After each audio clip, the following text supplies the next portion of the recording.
ஒரு கார்த்திகை மாத கருக்கிருட்டு. செங்கல்பட்டிலிருந்து படப்பிடிப்பை முடித்துக்கொண்டு எம்ஜிஆர் அவர்கள் நடுநிசி 12 மணி வாக்கில் காரில் வந்து கொண்டிருக்கிறார். கண் விழித்தவாறே தனது காரில் எம்ஜிஆர் அவர்கள் வந்து கொண்டிருந்த பொழுது வழியில் போலீஸ் உடையில் நின்ற ஒருவரை பார்க்கிறார். எம்ஜிஆர் அவர்களின் கார் அவரை கடந்து செல்கின்ற போது எம்ஜிஆர் அவர்களின் நெஞ்சில் பொறி தட்டுகிறது. ஆள் நடமாட்டமே இல்லாத இந்த அர்த்த ராத்திரியில் அந்த போலீஸ்காரர் பஸ்ஸுக்காக காத்து நிற்கிறார் என்பதை எம்ஜிஆர் அவர்கள் புரிந்து கொள்கிறார். உடனே தனது டிரைவரிடம் காரை நிறுத்த சொல்கிறார் எம்ஜிஆர். கார் பின்னோக்கி வருகிறது. போலீஸ்காரரின் அருகில் காரை நிறுத்தி கதவை திறந்து ஏறுங்கள், எங்கே போக வேண்டும் என்கிறார் எம்ஜிஆர். பரவாயில்லை, நான் பஸ்ஸிலே வந்து விடுகிறேன் என்கிறார் அந்த போலீஸ்காரர். நேரமாகிவிட்டது, இனி இந்த ரூட்டில் பஸ் கிடையாது, ஏறிக்கொள்ளுங்கள் என்று எம்ஜிஆர் அவர்கள் வலுக்கட்டாயம் செய்ய போலீஸ்காரர் வேண்டா வெறுப்பாக ஏறுகிறார்.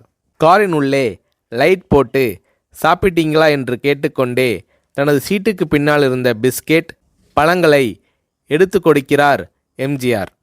இப்படி ஓசியில் பயணம் செய்வதே எனக்கு உடன்பாடில்லை. இன்னும் நீங்கள் உண்ண சொல்லி வேறு என்னை இழிவுபடுத்தாதீர்கள் என்று போலீஸ்காரர் மறுக்கிறார். எம்ஜிஆர் அவர்கள் பூரிக்கிறார். இருப்பவனிலிருந்து இல்லாதவன் வரை படித்து பதவியில் இருக்கும் எத்தனையோ பேர் எனக்கு அது வேண்டும் இது வேண்டும் என்று எம்ஜிஆர் அவர்களிடம் வேண்டியதை பெற்று செல்கிறார்கள். ஆனால் சாதாரண பொறுப்பில் இருக்கும் இந்த போலீஸ்காரரின் நேர்மை எம்ஜிஆர் அவர்களை மெய்சிலிர்க்க வைத்துவிட்டது.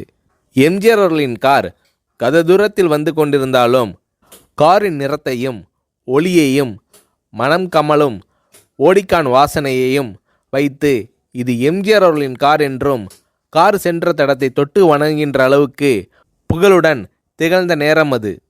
அரை மணி நேரம் கார் சென்று கொண்டிருக்கிறது.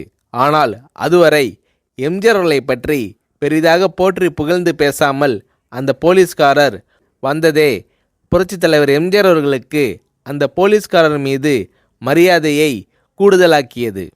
நான் தான் எம்ஜிஆர் என்கிறார் எம்ஜிஆர். கேள்விப்பட்டிருக்கிறேன் என்கிறார் அந்த போலீஸ்காரர். பொன்மனச்செம்மல் எம்ஜிஆர் அவர்களின் முகத்தில் கோபம் இல்லை, பதிலுக்கு பொன்முறுவல் மலர்கிறது. என் படங்களை பார்த்து இருக்கிறீர்களா என்று கேட்கிறார் எம்ஜிஆர். நான் சினிமாவே பார்ப்பதில்லை என்கிறார் அந்த போலீஸ்காரர். புரட்சித் தலைவர் எம்ஜிஆர் அவர்கள் இன்னும் பிரமிக்கிறார். இப்போது கார் சத்தத்தை தவிர ஒரே நிசப்தம்.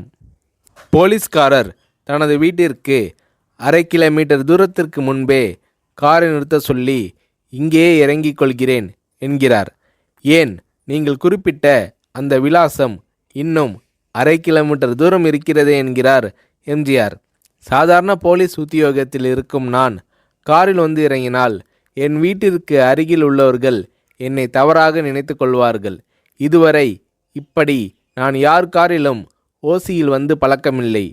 நீங்கள் இவ்வளவு தூரம் செய்த உதவிக்கு நன்றி என்கிறார் அந்த போலீஸ்காரர். புரட்சித் தலைவர் எம்ஜிஆர் அவர்கள் அதற்கு மேல் எதுவும் பேசவில்லை. அவர் எந்த போலீஸ் ஸ்டேஷனில் பணிபுரிகிறார் என்பதை மட்டும் கேட்டு தெரிந்து கொண்டு கிளம்புகிறார்.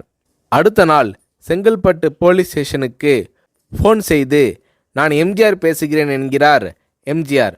ஃபோனை எடுத்த டிஎஸ்பி உதறலோடும் உற்சாகத்தோடும் தலைவரே வணக்கம் என்கிறார். இரவு சந்தித்த போலீஸ்காரரை பற்றி விசாரிக்கிறார் எம்ஜிஆர். அந்த டிஎஸ்பி சொல்கிறார், நீங்கள் குறிப்பிடும் அவர் இன்று விடுப்பில் இருக்கிறார். அவர் கையூட்டு வாங்காதவர், கடமை தவறாதவர், காவல்துறையின் நேர்மைக்கு இவரே இலக்கணம்.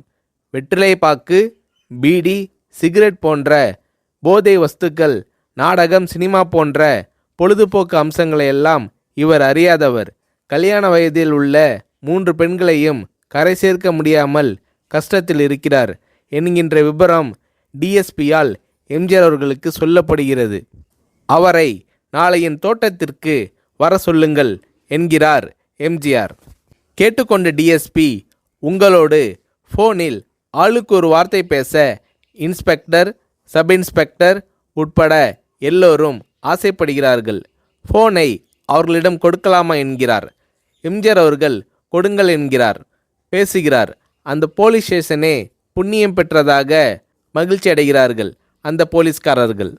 மறுநாள் அந்த போலீஸ்காரர் ராமவரம் தோட்டத்திற்கு அழைத்து வரப்படுகிறார். அவரிடம் பேப்பரில் மடித்த பெரிய பணக்கட்டை கொடுத்து, இதை வைத்து உங்கள் பெண்களின் கல்யாணத்தை நடத்துங்கள் என்கிறார் எம்ஜிஆர். போலீஸ்காரர் மறுக்கிறார். நான் ஏதாவது உங்களிடம் காரியமாற்ற சொல்லி அதற்காக கொடுத்தால் அது தவறு. என்னால் ஆக வேண்டியது உங்களுக்கும், உங்களால் ஆக வேண்டியது எனக்கும் எதுவும் இல்லை. நான் உங்கள் கூட பிறந்த ஒரு சகோதரனாக நினைத்து கொடுக்கிறேன், பெற்றுக்கொள்ளுங்கள் என்று சொன்ன பிறகு கேட்டும் கூட கிள்ளி கொடுக்காத கனவான்கள் வாழும் இந்த உலகில் ரோட்டில் நின்றவனை அழைத்து சென்று அள்ளி கொடுத்த எம்ஜிஆர் அவர்களின் கருணையில் நெகிழ்ந்து போய் பெற்றுக்கொள்கிறார் அந்த போலீஸ்காரர். பிறகு ஒரு தேதியில் புரட்சித் தலைவர் எம்ஜிஆர் அவர்களே சென்று அந்த போலீஸ்காரரின் 3 பெண்களின் திருமணத்தையும் நடத்தி வைத்து வாழ்த்தி இருக்கிறார்.